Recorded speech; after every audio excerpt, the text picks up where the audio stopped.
Stepney the Bluebell engine was busy talking to the other engines. It was his first visit to their railway and he was having a splendid time. "You are very lucky engines," he said. "Your line has got everything. It's long enough to give you a good run and you have plenty of passengers. Then you have a quarry and a mine, so you need plenty of trucks. Trucks are fun. I miss them on our line." Percy was surprised. All the engines thought trucks were trouble.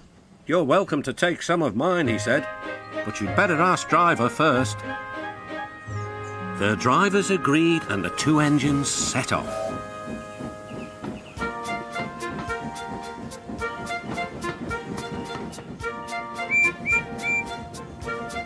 Thomas and Toby were speechless.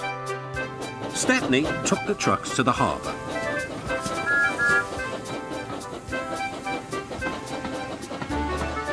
Then he picked up a load of empty ones and started back.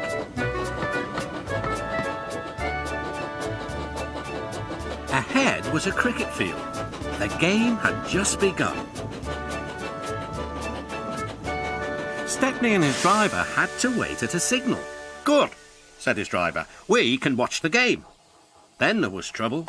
The batsman hit the ball. It flew high into the sky towards Stepney's train. Clunk went the signal.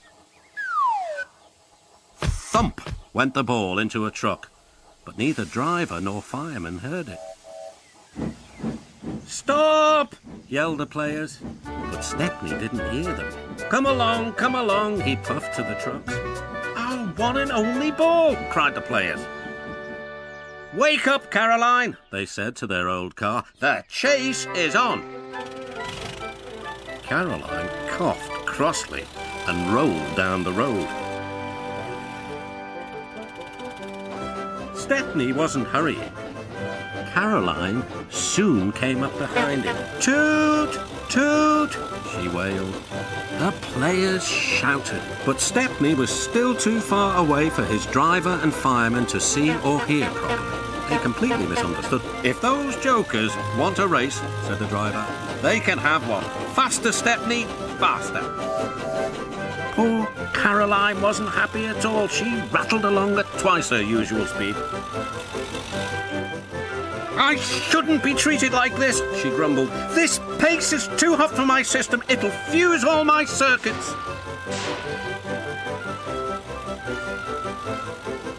Suddenly, Stepney was nowhere to be seen. "Hurrah!" cried Caroline. "That silly train has run into a hole so we can't catch it. I can go home now." But she couldn't. Her driver pounded Caroline on up the steep hill and then down the other side towards the station. Stepney was already there when Caroline clottered in. "We need our ball back," cried the players, and explained everything. The ball was nestled under some straw in the third truck from the van.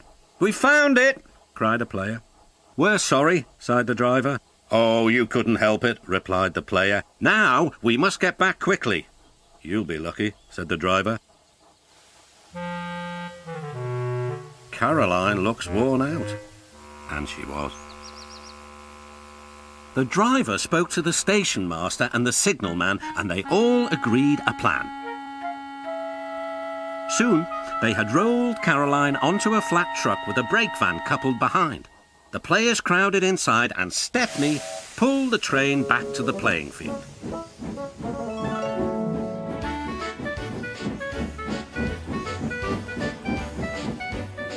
Everyone enjoyed watching the game.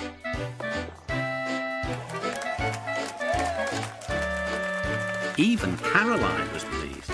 She doesn't think trains silly now. "They have their uses," she says. "They can save the wear on a poor car's wheels."